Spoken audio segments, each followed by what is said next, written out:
मैं प्रीतम सर और निधि मैम जो कि ब्रांड न्यू प्रेसिडेंशियल डायरेक्टर हैं, आप दोनों को मैं power green tea with Anoop Gupta show में वेलकम करता हूं। Welcome Pritam sir, welcome Nidhi ma'am.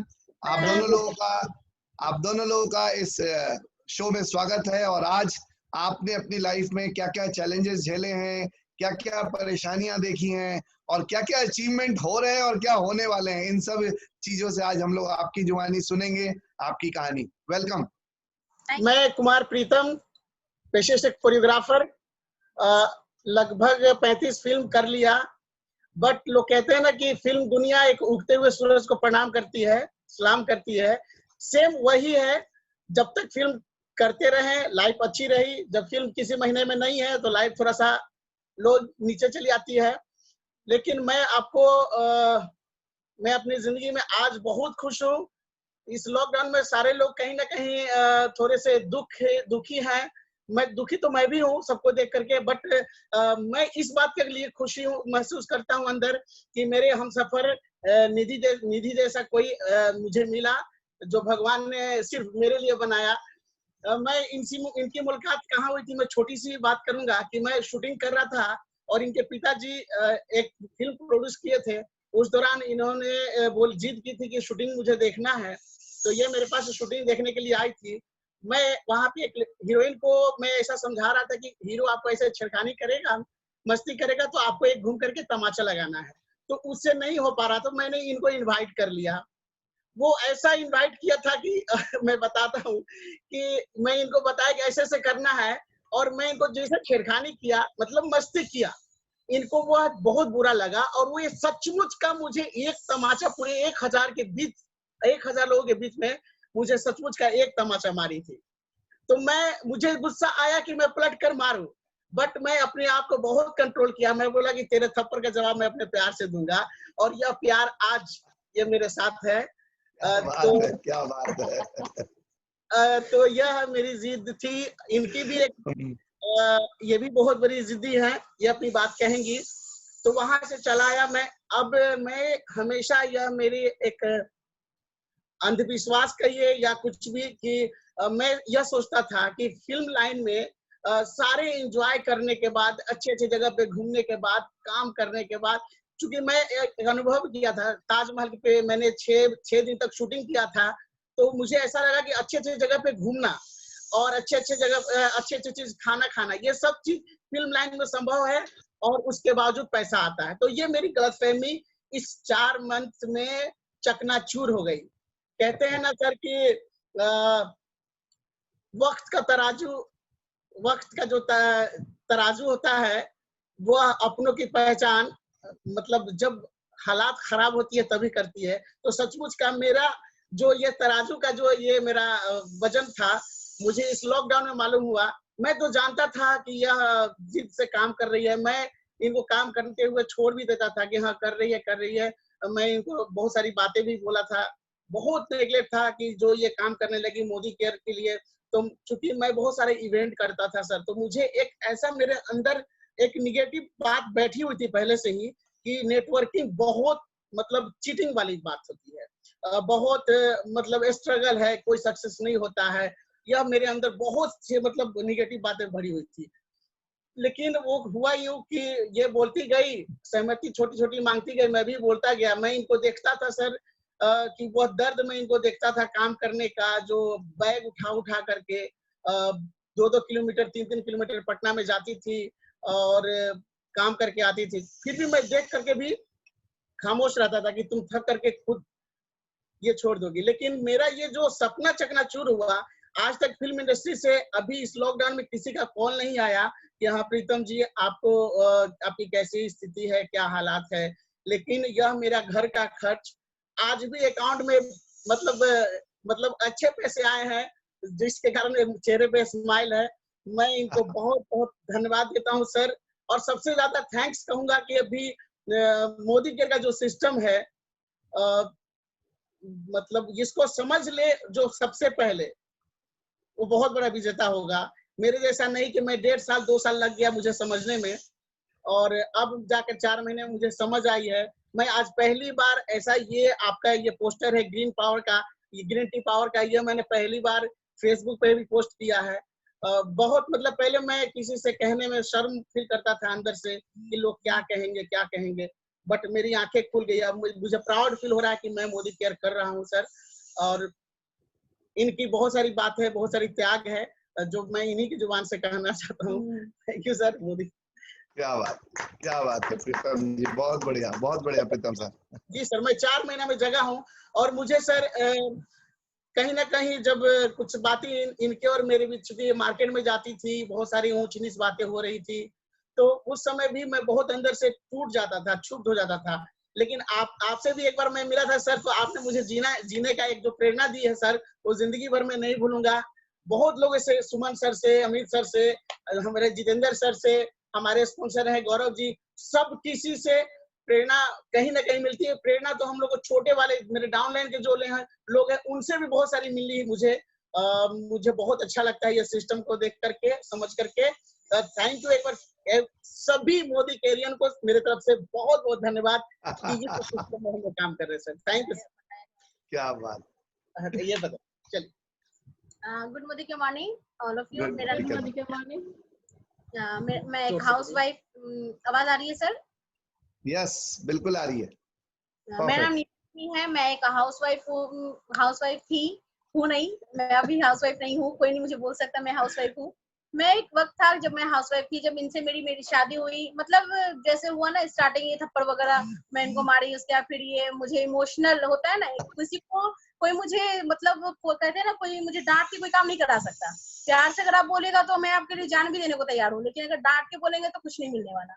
तो वैसे ही था। तो फिर ये मुझे इमोशनल करने लगे। उसका वीडियो बताया मुझे कि अपने घर का स्टोरी, अपने बचपन का स्टोरी। जब मैं इनका स्टोरी सुनी ना सर, तो मुझे अंदर से इतना फीलिंग, मतलब ऐसा फील आया ना कि मेरी बचपन जो थी बहुत अच्छे से गुजरी थी, मेरी बहुत अच्छा, मतलब मेरा लाइफ स्टाइल बहुत अच्छा था बचपन में। ऐसा था कि जिस चीज पे हाथ रखो वो चीज मुझे मिल जाता था। हर चीज उस टाइम जब मैं 1988 में मेरी जन्म हुई है सर। उस टाइम भी मेरे घर में हर एक चीज अवेलेबल था, कार वार सारा चीज हम लोग के घर में था। तो मुझे बचपन में कभी कोई कष्ट नहीं हुआ, कोई दुख नहीं हुआ। गरीबी क्या होती है हम लोग कभी नहीं देखे। लेकिन इनकी जब गरीबी सुने, इनकी जब जो मुंबई जाने के बाद जो स्ट्रगल, वो सब सुनने के बाद मैं इतना इमोशनल हो गई ना सर। मैं अपने आप से सोची क्या कि नहीं, इस इंसान की लाइफ को तो मुझे चेंज करना है, चाहे मुझे जो करना हो। मेरे पापा फिल्म के प्रोड्यूसर थे, वो भी फिल्म वगैरह बनाते थे। मुझे लगा पापा कुछ हेल्प करेंगे, लेकिन हम लोग की शादी के इतने खिलाफ थे कि वो कुछ भी हेल्प नहीं किए।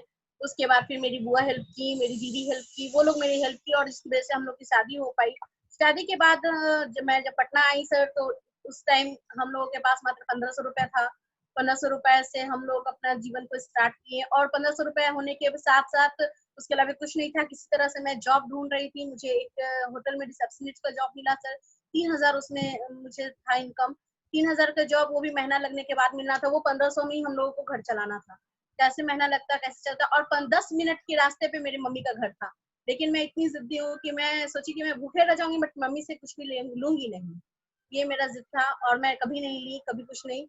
उसके बाद उसी 1500 से मैं धीरे धीरे हम लोग आगे बढ़े सर। बढ़ते बढ़ते इनका भी काम फिर अच्छा होने लगा, मेरा भी जॉब हुआ, फिर दूसरे जगह जॉब किए। उसके बाद फिर 2009 में मेरी बेटी का जन्म हुआ। जैसे मेरी बेटी का जन्म हुआ, उसके बाद मुझे घर से निकलना, कोई ऑपरेशन से जन्म हुआ था, मैं घर से कहीं नहीं निकल पाई, कहीं जॉब नहीं कर पाई, कहीं नौकरी नहीं कर, कुछ नहीं, मतलब एकदम टिपिकल हाउसवाइफ जो होती है, मैं वैसी अंदर ही अंदर चिढ़ होती थी, सब घुटन होती थी कि मुझे क्या करना था, मैं क्या कर रही हूँ, मैं घर में क्या हो गई, मतलब एक जिंदा डेड बॉडी की तरह इधर उधर घूम रही हूँ मैं। इस तरह से मैं अपने आप में फील करती थी।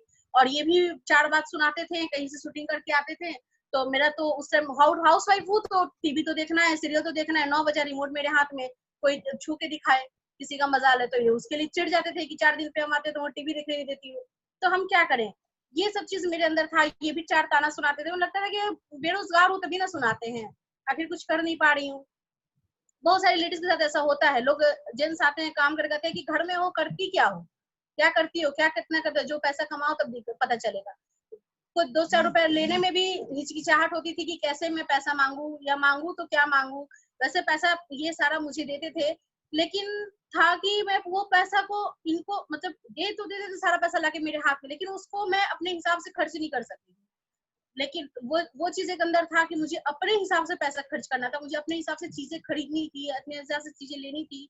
और एक जब मेरी बेटी, बड़ी वाली बेटी जब 6 महीने की 9 महीने की थी, उस टाइम इनके साथ ऐसा प्रॉब्लम हुआ सर कि ये राजगीर में शूटिंग करने गए थे, वहां से जब शूट करके आए, इनका बैक पेन, इतना भयंकर बैक पेन हुआ था कि मेरे घर में मतलब 3-4 महीना ये घर में बेड रेस्ट पे थे।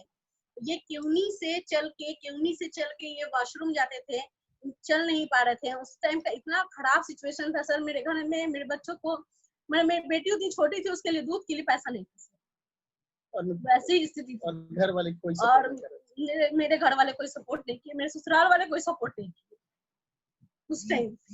इस चीज का दुख आज भी है मुझे। मेरे ससुर जी भी नहीं है, चले गए इस दुनिया से, लेकिन उस टाइम 500 रुपीज में मांगी तो वो बोले कि मेरे पास नहीं है, सॉरी। उस टाइम मुझे लगा कि नहीं, मुझे कुछ करना है, मैं ऐसे नहीं बैठ सकती हूँ। उसके बाद मैं फिर जॉब ढूंढी, वहां पे मैं फिर जॉब करना स्टार्ट की। छोटी बेटी थी, बेटी को मम्मी के यहाँ छोड़ देती थी, लेकिन फिर भी मम्मी से पैसा नहीं मांगी। मम्मी के घर पे छोड़ के जब मैं जाती थी जॉब करने, जॉब करके आती थी, वहां पे मुश्किल से 1 महीना किया, लेकिन देखिए बच्चे का स्थिति खराब होते चला जा रहा था। तो फिर हम जॉब भी छोड़ दिए। जॉब छोड़ने के बाद फिर ये ही धीरे धीरे मतलब ठीक हुए। उसके बाद कैसे मतलब बहुत हम लोग को परेशानी हुई उस टाइम।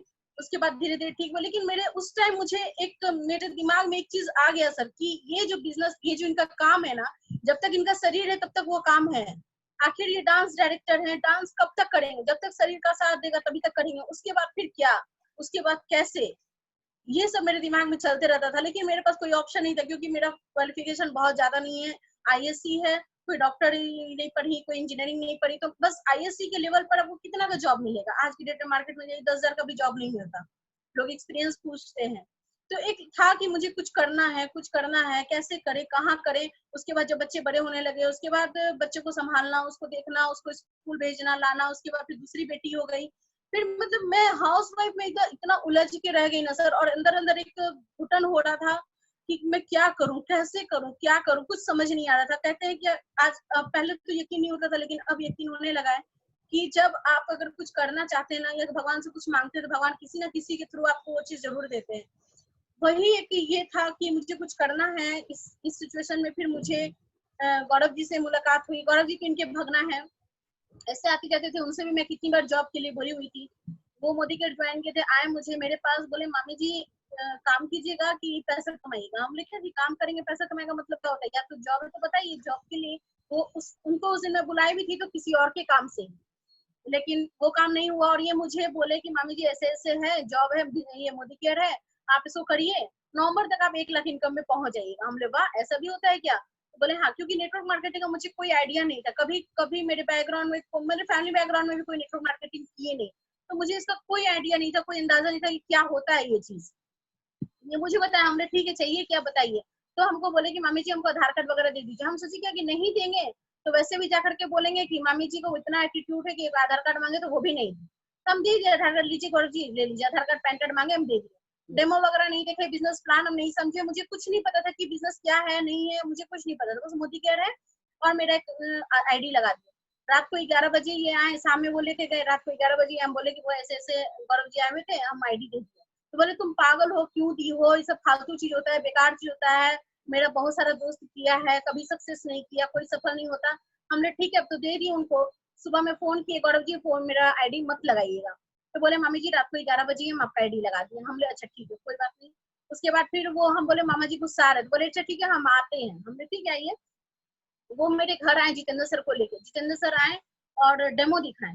जब प्रोडक्ट का डेमो देखे ना सर, तो हम लोग देखते रह गए कि ये क्या है, मैजिक हो रहा है, क्या हो रहा है। और ये जितेंद्र सर को इतना परेशान कर रहे थे कि नहीं इसमें ऐसे मिलाए हैं, ये ऐसे है वैसे, मतलब बहुत परेशान किए। जितेंद्र सर कुछ नहीं बोल रहे थे, स्माइल कर रहे थे, सिर्फ हंस रहे थे। उसके बाद हम बोले क्या कि देखिए कुछ नहीं करने देते, ऐसे भी घर में हम रहते हैं, कुछ तो करने दीजिए। तो ये बोले क्या कि ठीक है। तो बोले क्या कि अच्छा ठीक है वैसे तो इससे कुछ होता नहीं है, अगर तुमको मोदी केयर से 5,000 रुपए भी आ जाएगा ना, तो हम 500 का लड्डू चढ़ाएंगे हमारे। तो बोले ठीक है।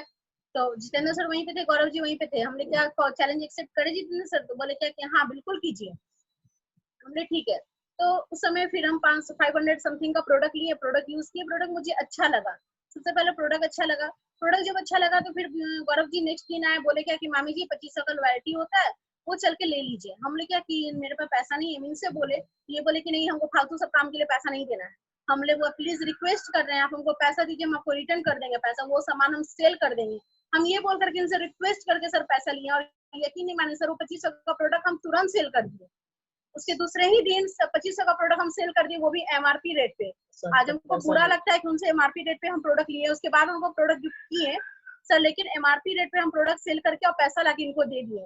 ये बोले कि ठीक है तुम अपना प्रोडक्ट सेल किए तो पैसा अपने पास ही रख लो, ये बोले। उसके बाद फिर उतना इंटरेस्टेड नहीं थे कि हाँ इसमें कुछ काम भी होता है या कुछ। मुझे ऐसा लग रहा था सर जैसे कि आईडी दे करके मेरी एक मतलब जॉब जिसका प्राइवेट जॉब में सेल्समैन का काम होता है, उस तरह का मेरी जॉब लग गई है। मुझे कोई आइडिया नहीं था कोई नेटवर्क मार्केटिंग है या इसमें लोगों को बताना पड़ता है, ज्वाइन कराना पड़ता है। मेरे ऊपर रेंट पे रहती थी, वो आई थी, वो भी बैठी हुई थी साथ में ही, समझ रही थी, वो भी अपना आईडी दे दी, मेरे नीचे आईडी लग गया। वो आईडी ऊपर नीचे कैसा लगता है वो भी मुझे उसका भी कुछ आइडिया नहीं था। तो फिर वो लोग अपना काम कुछ कुछ करने लगे। तो उन लोगों के काम करने से सर मैं डायरेक्टर नहीं, झूठ क्यों बोलूंगी, उन लोगों के काम करने से डायरेक्टर, उस समय तक मुझे कुछ आइडिया नहीं था कि इसमें करना क्या है। हाँ मुझे इतना पता था कि अपने घर लोगों को बुलाइए, चाय पिलाइए और उनको बताइए। हमने ठीक है, इनके फ्रेंड लोगों को मैं बुलाती थी कि कोई फिल्म लाइन से कोई डायरेक्टर है, कोई है, तो लोगों को बोलती थी कि भैया घर पर आइए आपको कुछ बताते हैं। तो बोले अच्छा ठीक है आएंगे। जब वो घर पे आते थे तो मैं जितेंद्र सर को बुलाती, जितेंद्र सर जल्दी से घर पर आइए, एक आदमी को बुलाए हैं। जितेंद्र सर बोले ठीक है। इसी तरह एक डायरेक्टर है रंजीत जी, उनको मैं बुलाई, तो उस समय जितेंद्र सर को फोन की, जितेंद्र सर कहीं और थे, गौरव जी कहीं और थे। तो फिर मैं अमित सर को फोन की, सर जल्दी से आइए, एक आए हुए मेरे घर पे, फिर उनको डेमो दिखाना है। तो अमित सर तो आए तो जरूर, लेकिन मुझे पता था वो अंदर अंदर बहुत गुस्से में थे। आए और बोले डेमो किट मुझे दे दिया, बोले आप डेमो दिखाइए। हम बोले कि सर मैं, तो बोले आप दिखाइए डेमो। सर यकीन नहीं मानेंगे, मैं पूरा प्रोडक्ट का डेमो दिखा दी, मगर एक वर्ड नहीं कुछ नहीं बोली। मतलब इतना भी कॉन्फिडेंस नहीं था, मैं एक भी शब्द नहीं बोली, अब पूरे प्रोडक्ट का डेमो दिखा दिया। मुझसे चुपचाप बैठ करके देख रहे थे। उसके बाद वही डेमो किट वो मुझे दे दी है, बोले कि अब ये डेमो किट आप लीजिए और इसका मुझे पैसा दीजिए। मैं उनको पैसा तो दे दी, उसके बाद मैं सोची कि इस डेमो किट का मैं करूँ क्या, कैसे मैं काम करूंगी। फिर जब मीटिंग में गई, उसके बाद फिर रविंद्र भवन में सेमिनार था, उसमें सुलेखा मैम आई हुई थी। तो गौरव जी मुझे बोले कि मामी जी टिकट लग रहा है 100 रुपए का, चलिए रविंद्र भवन में। हमने देखिए एक तो फालतू मेरे पास टाइम नहीं है, आप जिद कर रहे हैं तो हम जाएंगे तो जरूर, लेकिन 100 रुपए हम देंगे नहीं। तो बोले क्या कि ठीक है चलिए तो सही। अब गए रविंद्र भवन में, जब वहां गए तो इतना भीड़ था, बहुत भीड़ था। छोटी वाली बेटी को लेके गए थे, बड़ी वाली को इनके पास छोड़ दिए थे। छोटी वाली को बेटी को लेकर गए, वहां पे खड़े थे गोद में लेकर के। तो हमारे मोदी केयर का इतना अच्छा सिस्टम है कि लेडीज जब खड़ी रहती है तो कोई भी जेंट्स अगर बैठे हुए तो वो उठ के वो जगह दे देते हैं। ये मुझे बहुत अच्छा लगा उस दिन। फिर मैं वहां बैठ गई, बैठ करके मैं उस एकदम आगे में मुझे सीट मिल गया, एक जेंट्स अच्छे भले जेंट्स थे, वो मुझे सीट दे दिए, मैं बैठी वहां पर और इस चीज को मैं देख रही थी कि क्या हो रहा है यहाँ पे, ये हो क्या रहा है, मतलब समझ नहीं आ रहा था कि ये क्या हो रहा है, बस मैं देख रही थी, मुझे कुछ समझ नहीं आ रहा था क्या हो रहा है क्या हो रहा है। उसके बाद फिर उसमें अमित सर का नाम सुने थे, तब तक हम अमित सर को नहीं जान रहे थे, बस उनका नाम सुने हुए थे कि कोई अमित सर है हम लोग की टीम में। तो देखे कि अमित सर कौन है, तो फिर देखे वो प्लेटिनम डायरेक्टर लेवल पे अपना नाम बता रहे हैं, तो हमने अच्छा यही अमित सर है। तो RP Singh sir crown diamond director थे, अनूप सर आरबीडी थे। वो देखने के बाद जब मैं सुलेखा मैम को लास्ट में सुनी ना सर, उसके बाद सुलेखा मैम को सुनते सुनते मेरी आंखों से आंसू गिरने लगे, पता नहीं क्यों मेरे आंख से आंसू गिर रहे थे। फिर मैं उसके बाद जब सुलेखा मैम को सुनने के बाद, जब सुलेखा मैम एक जगह बैठी चेयर पे और सारे लोग फोटो खिंचाने के लिए भीड़ लगाए, उस टाइम मैं सुलेखा मैम के पास गई, लेकिन फोटो खिंचाने नहीं। मैम को बोली कि मैम मैं करना चाहती हूँ, लेकिन मेरे पास मुझे कोई सपोर्ट नहीं कर रहा है। तो मैम बोले कि आप अकेले करो, एक दिन सब सपोर्ट करेंगे। आज वो मैम का वो वर्ड मुझे आज तक याद है, मैम बोले आप अकेले करो, आपको सब सपोर्ट करेंगे। वाकई में मैं अकेले स्टार्ट हुई, आज सब मेरे साथ हैं। उसके बाद फिर घर आई, घर आने के बाद मैं पूरी रात सो नहीं पाई, वो सारी चीज मेरे दिमाग में घूम रहा था कि क्या हो रहा था। सारा चीज घूमने के बाद मैं गौरव जी को कॉल की, मैसेज की, गौरव जी करना क्या है बताइए, मुझे काम करना है। ये मैं बताना चाहती हूँ क्योंकि बड़े सेमिनार में लोगों का दिमाग चेंज होता है, मेरा भी चेंज हुआ। ऐसे सेमिनार अटेंड करना बहुत इंपॉर्टेंट है, लोगों को अटेंड कराना बहुत इंपॉर्टेंट है, सेमिनार बहुत इंपॉर्टेंट है। ये मुझे उस दिन समझ में आ गया। उसके बाद मुझे जब हुआ कि अब आपको काम करना है मामी जी, अब डेमो किट लेना है। उसके बाद फिर अमित सर आए मेरे घर, जान पहचान हुई। तो जब वहां पे मेरी अमित सर से जब जान पहचान, अमित सर मुझे देख के इग्नोर कर दिए। तो सोचे होंगे लेडीज है, क्या काम काम करेगी, इनके पीछे कौन दिमाग लगाता है, वैसा सोचे होंगे नहीं सोचे होंगे पता नहीं, लेकिन मुझे लगा कि मुझे देख के इग्नोर किए। फिर घर आने के बाद जैसे बताएं वैसे फिर धीरे धीरे सर अमित सर आए घर पे, डेमो दिखाएं, फिर मिले जुले हम लोग। उसके बाद फिर बताने के इतना होने के बाद फिर सर मुझे लगा कि मुझे करना है काम करना है, तो क्या करना है, डेमो दिखाना है। जैसे बताया गया था डेमो दिखाना है।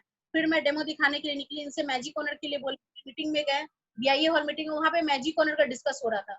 अमित सर बोले कि अगर काम करना है, आपको सक्सेस होना है, तो मैजिक ऑनर आपको लेना होगा। तो हम इनको बोले कि वो हमको मैजिक ऑनर दे दीजिए। उस समय ये वो पैसा जमा कर रहे थे हम लोग स्कूटी के लिए, कि स्कूटी अगर ले लेंगे तो बच्चों को स्कूल पहुंचाएंगे, लाएंगे, कम से कम हमारा खर्च बचेगा, गाड़ी का खर्च।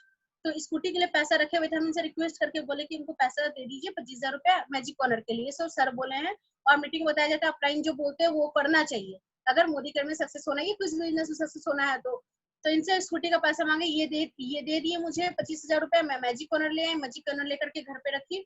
उसके बाद मैं फील्ड में निकलना स्टार्ट की। घर में दोनों बच्चों को रख करके, खाना बना करके मैं रख देती थी दोनों बच्चे को, और ताला लॉक करके चली जाती थी। समझा रही बड़ी वाली को, बेटा खाना निकाल के खा लेना। तो बोलती थी ठीक है मम्मा, और टीवी वो देखती रहती थी पूरे दिन, दोनों बहन। और मैं जाती थी काम करके, उस समय पैदल ही जाती थी, क्योंकि स्कूटी तो खरीदा गया था बट चलाने नहीं आ रहा था, इनके पास टाइम नहीं था। 2-3 दिन चलवाए, उसके बाद फिर छोड़ दिए। गए, जाती थी काम करके, जब घर आती थी तो देखते थे खाना जैसे बना के मैं रख के गई हूँ वैसे ही पड़ा हुआ है, दोनों में से कोई खाई नहीं है। फिर मैं आती थी, कपड़ा चेंज करने से पहले उन दोनों को खाना खिलाती थी, उन लोग को बताती थी, समझाती थी। फिर रोज रोज ऐसे ही मैं 1 घंटा 2 घंटा आधा घंटा ऐसे मैं निकलने लगी। फिर मैं पूरे पूरे दिन निकलने लगी। उसके बाद जब कुछ दिन के लिए शायद स्कूल बंद था, उसके बाद जब स्कूल खुला तो मेरी बेटी स्कूल से जब आती थी सर, उस समय मैं स्कूटी फिर मैं धीरे धीरे स्कूटी चलाने लगी।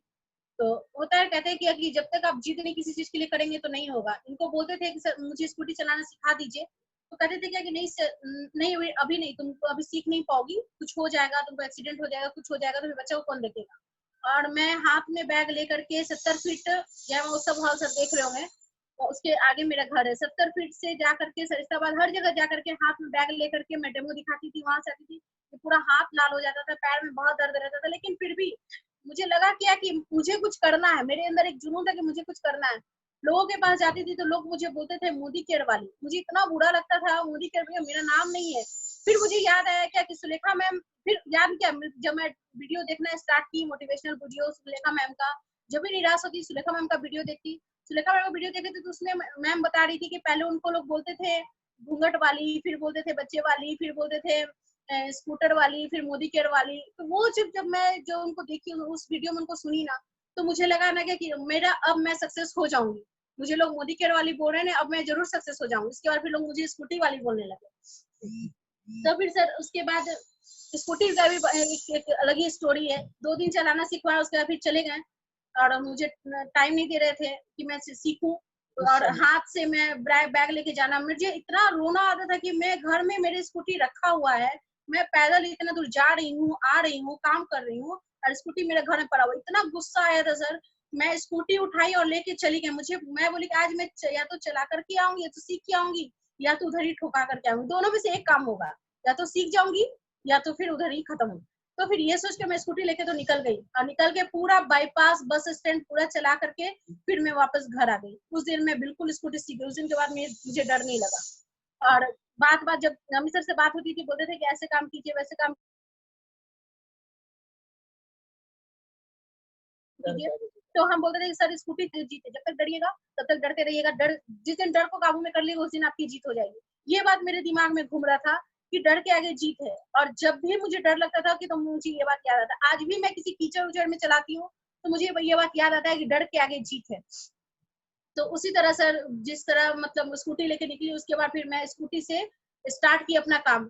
जब स्कूटी लेके स्टार्ट की सर, तो जितने भी मेरे रिलेटिव हैं, जान पहचान के लोग हैं, उन लोगों के पास, जितने लोगों के पास गए, सब लोग एक करके इनकार कर दिए, सब लोग मना कर दिए। यहाँ तक कि लोग सजेशन मुझे देने लगे कि कोई काम की कोई दिक्कत है, पैसे की दिक्कत है, मेहमान को प्रॉब्लम है, इस तरह का लोग बोलने लगे। फिर मैं अननोन लोगों से मिलने लगी, जिनको मैं जानती रही, पहचानती रही, उन लोगों से मैं मिलने लगी। उन लोगों से मिलते, एक पार्लर वाली से मिली, वो मुझे इस बिजनेस को समझी, वो कुछ प्रोडक्ट यूज की, वो भी इस बिजनेस को करने के लिए आगे बढ़ी। वो कुछ लोगों से मिलवाई। उसमें खेमनी चक में गई, खेमनी चक में कुछ एक कपड़े की दुकान है, वहां दुपट्टा खरीदने के बहाने जाकर के उन लेडीज को समझाए। एक बार जाते वो मना कर देती, 2 बार जाते मना कर देती, 3 बार जाते छिप जाती।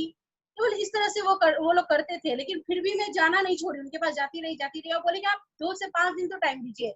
और वो लेडीज मुझे मात्र 2 दिन टाइम दी सर, और 2 दिन में खेमनी चक में आज उस लेग में मेरे 5 4 डायरेक्टर है और 2 सीनियर डायरेक्टर है। और ये क्या बात, बहुत बढ़िया।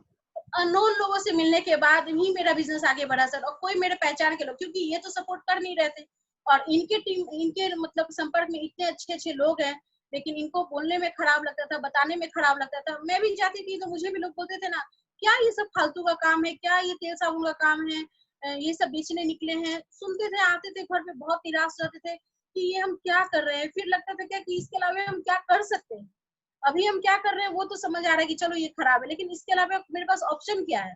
और जब लोगों को देखते थे, आप लोगों को सर देखते थे मीटिंग में कि आप लोग इतना अच्छा से मतलब बता रहे हैं, आप लोग होकर जब इस चीज को कर पा रहे हैं, अनूप सर, राजेश, रवि सर और अमित सर, इन लोगों की इस चीज की कमी है।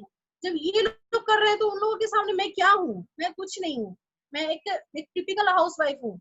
और नेटवर्क मार्केटिंग का तो सर मुझे एन भी पता नहीं था। मैं बताऊंगी कि अब तो हम लोग बुक पढ़ने लगे तो समझ में आ गया कि लोगों से कैसे बात करना है। पहले कोई मना कर देता था, कहता था ये सब फालतू चीज, गुस्सा आता था, मन करता था गला दबा दे सर। और कोई खास करके मोदी का प्रोडक्ट को बोलता था कि ये फालतू है, ये सब बेकार है, तो लगता था कि क्यों बोला, सामने वाला क्यों बोला। कितने लोगों से मेरी झगड़े हो जाती थी। यहाँ तक कि मेरी डाउनलाइन में है पम्मी जी, वो उनकी भी वैसे ही हुआ था। वो गई थी डेमो दिखाने और उनका सामने वाले से कुछ झगड़ा हो गया। वो क्या कि नील वील पानी घोड़ा हुआ था, उनके फेस पे फेंक करके वो चली आई। तो इस तरह का हम लोग, मतलब जितनी भी मेरी टीम में लेडीज है, कोई नेटवर्क मार्केटिंग से दूर दूर तक कोई कनेक्शन नहीं है, लेकिन फिर भी सब लोग इस बिजनेस को कर रही हैं और बहुत अच्छा कर रही हैं। ये चीज बहुत अच्छा हुआ। उसके बाद जब बच्चे को छोड़ करके फिर मैं स्कूटी से जाने लगी, काम करने लगी, तब तक उधर से आते, जब बच्चे का स्कूल से आने का टाइम होता, मेरे आते आते किसी तरह जाम लग गया बाईपास पे या कोई भी रीजन होता था, तो बच्चे मेरी बाहर रोते रहती थी, गेट के बाहर बैठी रहती थी। बगल में एक दुकान है, वहां पे मेरी छोटी वाली, वहां पे गाड़ी वाला उतार देता था, तो दुकान वाली को बुला लेती थी, तो वहां पे रोते रोते उसका हालत, जब तक हम आ नहीं जाते तो उसका रोते रोते हालत खराब हो जाता। फिर मैं क्या करूं। और मेरी बड़ी वाली बेटी को पढ़ाते में हम ही थे, मेरे अलावा कोई उसको पढ़ाने वाला भी नहीं था, ट्यूशन वगैरह रखे नहीं थे क्योंकि पैसे की उतनी ये नहीं थी। तो उसको जब पढ़ाते थे सर, तो अच्छा स्कूल में नंबर लाती थी, फर्स्ट डिवीजन करती थी, हमेशा उसका रैंक अच्छा आता था। लेकिन जब मैं बिजनेस करने लगी तो कहीं ना कहीं उसमें से ध्यान हटते चला गया और उसका नंबर कम आया, तो उसके लिए भी वो रोने लगी कि मम्मी मेरे क्लास में 3rd नंबर आया है तो मुझे अच्छा नहीं लगा। और तो फिर मैं इसी तरह उसको हॉस्टल में डाली। हॉस्टल में डालने के बाद छोटी वाली को अपने साथ रखी। हॉस्टल में डालने, बड़ी वाली को हॉस्टल में डाल दी कि कम से कम वो पढ़ाई तो करेगी, टाइम से खाना तो खाएगी, घर में तो खाना भी नहीं खाती है, कितना भी बना के जाते नहीं खाती। फिर छोटी वाली को अपने साथ लेकर के सर काम करने निकलते थे। छोटी वाली को काम करने निकलते थे तो पीछे दुपट्टा से उसको स्कूटी में बैठा के दुपट्टे से बांध के निकलते, क्योंकि वो चलते चलते सो जाती थी। जितनी देर हम स्कूटी चलाते रहते उतनी देर वो सोती रहती थी। डर लगता था कहीं गिर जाएगी। बहुत छोटी थी, 3-4 साल की थी। और कहीं भी जाती थी तो इरिटेट करती थी, परेशान होती थी, मतलब बहुत ज्यादा मतलब गुस्सा करती थी। फिर क्या करें कुछ समझ में, फिर छोटी वाली को भी मजबूरी में मुझे हॉस्टल में डालना पड़ा, क्योंकि और उस समय इतना रोना भी आ रहा था कि कितने कितने दिन मैं खाना नहीं खाती थी, रोते रहती थी क्या कि बताइए मेरे बच्चे खाएं कि नहीं खाएं, वो कैसे होंगे, सो रहे कि नहीं सो रहे, ये चीज। और फिर भी लगता था क्या कि नहीं, कर तो रही हूँ उसी के लिए ना। आज आज वो भी कष्ट कर रही है, मैं भी कर रही हूँ, लेकिन कर तो उसी के फ्यूचर के लिए रही हूँ। वाकई में सर उन लोगों के फ्यूचर को देखते हुए ही मुझे अपना कष्ट कभी याद नहीं रहा। बच्चों का कष्ट, बच्चों को भी समझाएं कि बच्चा बेटा तुम लोगों के लिए ही कर रहा है, टेंशन नहीं लो, बहुत जल्दी तुम लोग को घर पे ले जाएंगे। अभी मेरा प्रेसिडेंशियल हुआ था तो छोटी वाली इतना एक्साइटेड हो गई, बोली कि वाह मम्मी जीबीटी हो गया, मुझे कभी हॉस्टल नहीं जाना पड़ेगा। तो ये चीज देख करके अभी लॉकडाउन लगा हुआ है और मेरी बेटी लोग यकीन नहीं करेंगे सर, पूजा करती है और भगवान से प्रे करती है भगवान जी लॉकडाउन कभी खत्म ही ना हो ताकि मुझे हॉस्टल नहीं जाना पड़े। मैं खुद भी नहीं भेजना चाहती हॉस्टल, लेकिन मेरे साथ भी मजबूरी है क्योंकि ये उतना सपोर्ट करते नहीं थे। और मार्केट में जाने के बाद लोग 10 तरह की बातें करना स्टार्ट करते थे। यहाँ तक कि मेरे साथ तो इतना कुछ हुआ था सर कि लोग मेरे खिलाफ इतना कुछ बोले थे कि मेरे मकान मालकिन भी हम लोगों को निकालने के लिए पूरा प्लान कर दी थी कि नहीं आप लोग घर छोड़ दीजिए, आप लोग यहाँ मत रहिए, इस तरह का काम करते हैं, मतलब इस तरह की बातें कि मैं कोई गलत काम करती हूँ इस तरह से। तो फिर इनको बुलाया गया शूटिंग पे से कि जल्दी से आप जहाँ भी है जल्दी आइए और घर खाली कीजिए। तो हम लोग बोले क्या कि भाभी ऐसे एक्चुअली हुआ क्या, वो मुझे जब सारा चीज बताई तो फिर हम लोग बताया कि नहीं भाभी ऐसा नहीं है, ऐसे ऐसे है। तो फिर वो आज भी मैं उसी घर में हूँ सर, लेकिन जो लोग हम लोग के खिलाफ जो किए थे उनका नहीं पता कौन किए, भगवान उनका भला करे। तो इस तरह से कुछ कुछ चीजें होती चली गई सर। और लेकिन मैं हिम्मत नहीं हारी, कभी हिम्मत नहीं हारी। मुझे लगा था कि मैं इसमें सक्सेस होंगी, जरूर मैं आगे बढ़ूंगी, क्योंकि मुझे पता है कि कुछ अच्छे लोगों के साथ रहेंगे तो अच्छा होगा। अगर कुछ सक्सेस लोगों के साथ आप खड़े हो जाएंगे ना, तो वो भीड़ में वो सक्सेस लोग आपको भी आगे बढ़ा देंगे, सक्सेस करा देंगे। मुझे नेटवर्क मार्केटिंग नहीं आता था, लेकिन मुझे पता था कि मेरे आसपास में जितने भी अच्छे लोग हैं वो सब लोग इस लाइन से हैं, वो लोग मुझे सपोर्ट करेंगे। वाकई में अमित सर, जितेंद्र सर, सब लोग मुझे सपोर्ट किए। जितेंद्र सर यहाँ तक सपोर्ट किए थे, मेरे घर से मुझे लेकर के BIO हॉल तक जाते थे, वापस लाके मुझे घर पर छोड़ते थे। ये घर पे रहते हुए भी नहीं जाते थे मेरे साथ, कहते थे कि मुझे बोर होने नहीं जाना है, वहां जाके कौन बोर होगा। इस तरह से ये मुझे बोलते थे। और जितेंद्र सर को फोन कर, जितेंद्र सर मुझे मीटिंग में जाना है, जैसे बोलते थे आप रेडी होइए मैडम, मैं आता हूँ। और जितेंद्र सर आते थे, लेके जाते थे मीटिंग में डेमो करने। बहुत बहुत ज्यादा हेल्प किए हैं। थैंक यू, दिल से थैंक यू जितेंद्र सर को। अमित सर भी हमेशा मुझे सपोर्ट किए। और जब ये फोन करते थे भाभी के पास कि भाभी देखिए ना, खाना नहीं खाती है, ऐसे नहीं करती है, प्रिया भाभी के पास, तो जब भी उनके घर पे जाते थे, प्रिया भाभी जब तक खाना नहीं खिलाती थी, वहां से मुझे आने नहीं देती थी, कहीं कुछ खाएं कि जाइए आप। तो ये इस तरह से सर मुझे सपोर्ट भी बहुत मिला। अमृता मैम हमेशा मुझे फोन करके पूछते रहती हैं कैसी है निधि, कैसा काम चल रहा है।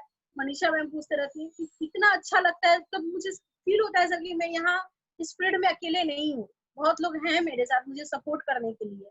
और मेरी टीम से, मेरे डाउनलाइन से बहुत सारे लीडर हैं, रीना जी, पम्मी जी, पायल जी, पूजा जी, लोग इतनी अच्छी हैं कि मैं बता नहीं सकती हूँ। निकिता जी लोग, मेरे टीम में जितना भी मेरा बिजनेस हो रहा है उसमें सब ज्यादातर लेडीज लोग ही हैं। एक टीम से विमल जी लोग हैं, वो लोग अच्छा काम कर रहे हैं। तो ये सब थोड़ा सा बहुत अच्छा लगता है सर। सर समय,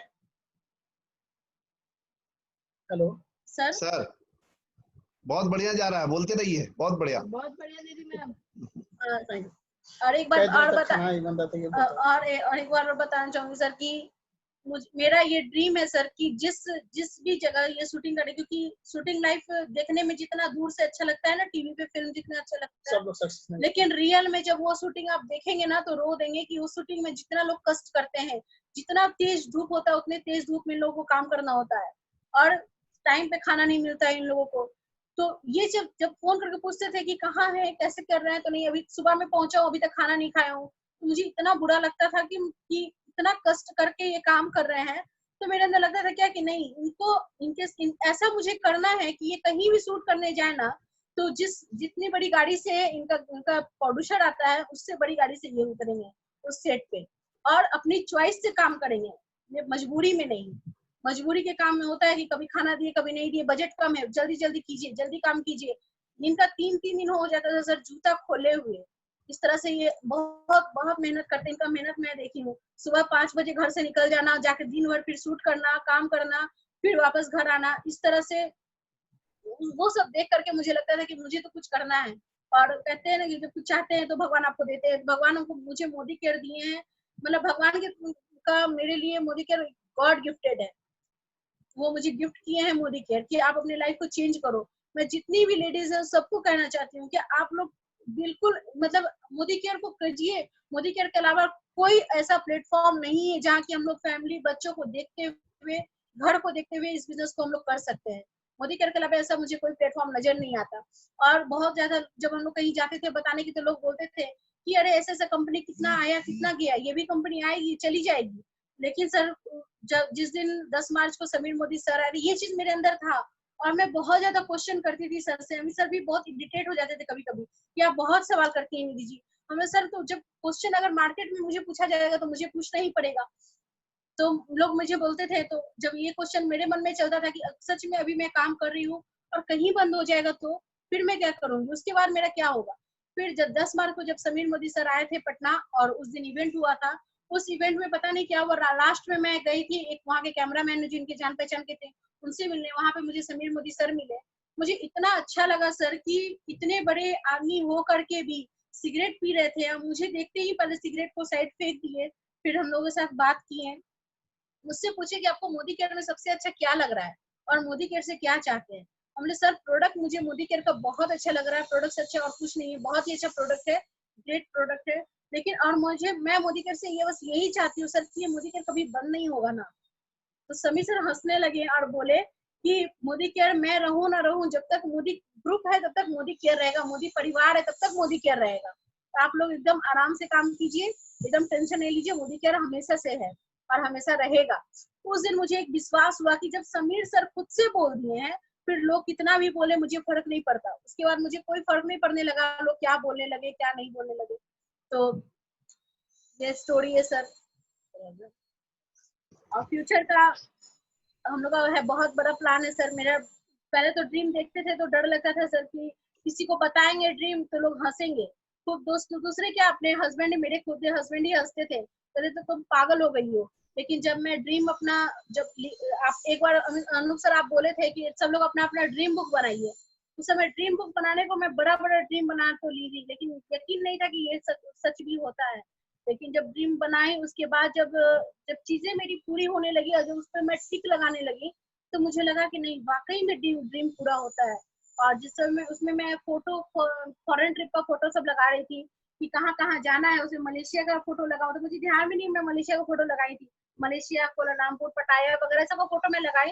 तो फिर जब जैसे ही मेरा पटाया क्वालिफाई हुआ तो मुझे यकीन, तो मुझे दिमाग में एकदम से किया कि अरे मेरा पटाया का फोटो लगाया था, मेरा पटाया क्वालिफाई हो गया, इस बार मलेशिया क्वालिफाई हो गया और पटाया वाले में टिक भी लगा। मुझे मतलब अब मुझे इतना अंदर से बिलीव हो गया है, बढ़ गया है सर, कि जहाँ हम लोग जो भी ड्रीम देखेंगे वो सारा ड्रीम हम लोग का मोदी केयर से पूरा होना है, होना ही होना है। क्योंकि जब 10 ड्रीम पूरे होंगे तो 100 ड्रीम भी पूरे होंगे, जब 100 पूरे होंगे तो 1000 भी पूरे होंगे। तो मेरा ड्रीम पूरा हो रहा है और अब मैं बड़े बड़े ड्रीम देखती हूँ और इनको भी दिखाती हूँ। पहले ये सुनना भी पसंद नहीं करते थे, मेरा ड्रीम देखना भी पसंद नहीं कर रहे थे, और अब मैं इनको दिखाती हूँ कि आप देखिए, आप फील कीजिए कि आप यहाँ हैं, आप वहाँ हैं। जब मैं स्कूटी से निकलती थी धूप में, मेरा बॉडी जलता था, धूप लगता था, पैर में शूज का दाग हो, जितना देर दूर पे सैंडल रहता उतना दूर दाग हो जाता था। तो मुझे लगता था क्या कि मतलब मेरा स्किन खराब हो जाएगा, ये हो जाएगा, वो सब मुझे नहीं फील होता था। मुझे लगता था क्या कि ये मेरा आज है लेकिन कल मेरा कुछ और होगा, कल मैं मर्सिडीज से घूमूंगी डेमो करने और मेरा स्टाफ होगा जो डेमो दिखाएगा। तो ये उसके लिए मुझे आज स्कूटी से घूमना ही पड़ेगा। और मैं अभी भी, आज भी मैं धूप में आई हूँ तो मुझे अंदर से अपने आप को मैं मतलब ये कहती हूँ कि निधि तुम आज हो स्कूटी पे, कल मर्सिडीज पे जाओगी, कल जैगवार पे जाना है। तो आज तो यहाँ से वहां जाएंगे तभी तो खुशी मिलेगी। तो मैं अपने आप को बताती हूँ, जब मैं खाना बनाती हूँ मुझे अच्छा नहीं लगता खाना बनाना, पहले मैं बहुत अच्छे से कुकिंग करती थी, अब मुझे अच्छा नहीं लगता, लेकिन मैं खाना बनाती हूँ तो मैं सोचती हूँ कि एक वक्त आएगा जब शेफ मेरे लिए खाना बनाएगा, मैं उसको ऑर्डर। ये फीलिंग के साथ मैं सर इस बिजनेस में हूँ, इस फीलिंग के साथ मैं इस बिजनेस को कर रही हूँ और मुझे 100% यकीन है कि मेरा सारा ड्रीम पूरा होगा और इस मोदी केयर से पूरा होगा। सर मैं बीच में बोल रहा हूँ सर, मैं उन तमाम जितने भी स्ट्रगल जो होते हैं, जो जिनकी एक सपना होती है, उनको मैं एक चीज तो जरूर बताऊंगा, जैसे कि आज जो हमारे बीच जो दुख की घड़ी है, तो लोग उसे घबरा करके कहीं ना कहीं किसी से शेयर करते हैं या कोई गलत कदम उठा लेते हैं सर। लेकिन मैं बताता हूँ सर कि भगवान कहीं ना कहीं हम लोग को, जैसे कि रामायण में बचपन में राम जी, लक्ष्मण जी, भरत शत्रुघ्न जी सब लोग को कोई शिक्षा देने के लिए अगर लेके गए वहां पे, और वहां पे शिक्षा जो ग्रहण किए, वही शिक्षा कभी ना कभी अपने घर का हर सुख त्याग करके वही शिक्षा उनको काम आया जब वो बड़े हो गए, रावण से लंका पे जो चढ़ाई करने के वक्त आई, वो शिक्षा का काम आया। तो मैं सर ये मेरा सोच है कि जैसे कि मैं जब मेरी तबीयत बहुत खराब थी, मैं बेड से टॉयलेट तक नहीं जा पाता था, उस समय जो यह काम करती थी रिसेप्शन का, वही का देन है जो मेरे फिल्म लाइन के मेरे गुरुजी कानू मुखर्जी जी मिले, जिससे मैं फिल्म थोड़ा बहुत करने लगा। उसके बाद वो वहां से एक टेलीकॉलर का काम करती थी और वहां पे वो 3500 समथिंग का मंथली पे करती थी। और मुझे वो दिन याद है सर कि बड़ा वाला ब्रेड उस समय 25 रुपए का आता था सर। तो वो ब्रेड, एक ब्रेड 3 दिन हम लोग खाते थे और बिना बिछावन के नीचे जमीन पे सोते थे। और वो 1500 में 700 का हमने आयरन खरीदा था ताकि ये जाएगी काम करने तो कपड़े अच्छे से होंगे।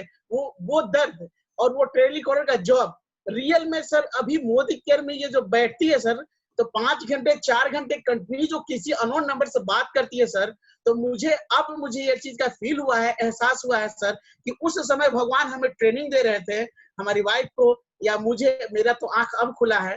तो इनको वो उस समय जो टेलीकॉलर का ये जॉब करती थी, वो भगवान को ट्रेनिंग दे रहे थे और आज वो ट्रेनिंग काम आ रहा है सर कि रियल में सर दुख से घबराना नहीं चाहिए, यह एहसास हो गया सर।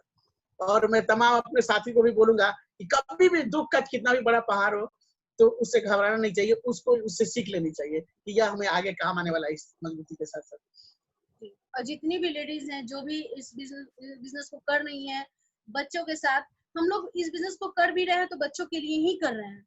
और इस बिजनेस के अलावा मुझे नहीं लगता कोई ऐसा बिजनेस है जहाँ पे हम लोग बच्चों को, फैमिली को देखते हुए कर सकते हैं। सो मोदी केयर इज बेस्ट। और इस लॉकडाउन में अगर मेरा लेवल क्वालिफाई हुआ है प्रेसिडेंशियल, तो इसमें भी अनूप सर लोग, Rajesh sir, Ravi sir, Amit sir, इन लोगों का इतना सपोर्ट है कि अगर ये जूम मीटिंग स्टार्ट नहीं होता, ये सुलेखा मैम का लाइव सेशन स्टार्ट नहीं होता, तो शायद हम जिस दिन लॉकडाउन का अनाउंसमेंट हुआ था कि लॉकडाउन स्टार्ट हुआ है, मुझे इतना रोना आ रहा था कि मेरा बिजनेस कैसे चलेगा, कैसे मैं आगे बढ़ूंगी। मुझे बहुत रोना आ रहा था। जब न्यूज देखे, एक दिन न्यूज देखे, 2 दिन देखे, तो मुझे लगा कि मैं निगेटिव होती जा रही थी। और उसके बाद से अभी तक मैं टीवी नहीं देख रही हूँ। मैं टीवी देखती नहीं हूँ। मुझे लगता है कि अगर टीवी जो देखते हैं वो सक्सेस नहीं करते, इसलिए मैं टीवी नहीं देखती। उस टाइम में मैं बुक पढ़ती हूँ, कुछ ऑडियो सुनती हूँ, कुछ बुक्स की ऑडियोज है वो सुनती हूँ। तो सबसे मतलब ये कहना चाह रहे कि जो भी निगेटिविटी मेरे मन में आता है ना, वो निगेटिविटी को हम लोग अपने हाथ में है कि उसको हम लोग कैसे निकालेंगे।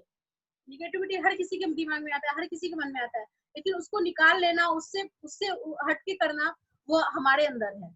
सो मैं वो सब निगेटिविटी को हटा करके इस बिजनेस को इस लॉकडाउन में कॉल करके, लोगों से बात करके, सब किसी से करने के बाद घर में रह करके और मेरा लेवल प्रेसिडेंशियल डायरेक्टर हो पाया।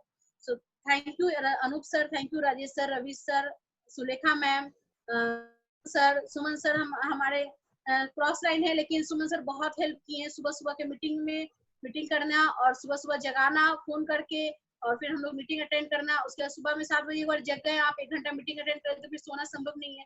फिर हम लोग अपना काम में लगे, और वो काम में लगने के बाद लोगों से फोन पे बात करना, लाइव डेमो दिखाना, ये सब करने से मेरा बिजनेस जो भी हुआ इस लॉकडाउन में, इसी की वजह से पूरा हुआ। तो ये तो पावर पता चल गया क्या कि मोदी केयर बिजनेस ऐसा है जो आप हर सिचुएशन में कर सकते हैं, कहीं से भी कर सकते हैं। सो थैंक यू सर। बहुत बढ़िया निधि मैम, थैंक यू मैम। वाकई में आज आपने बिल्कुल रुला दिया।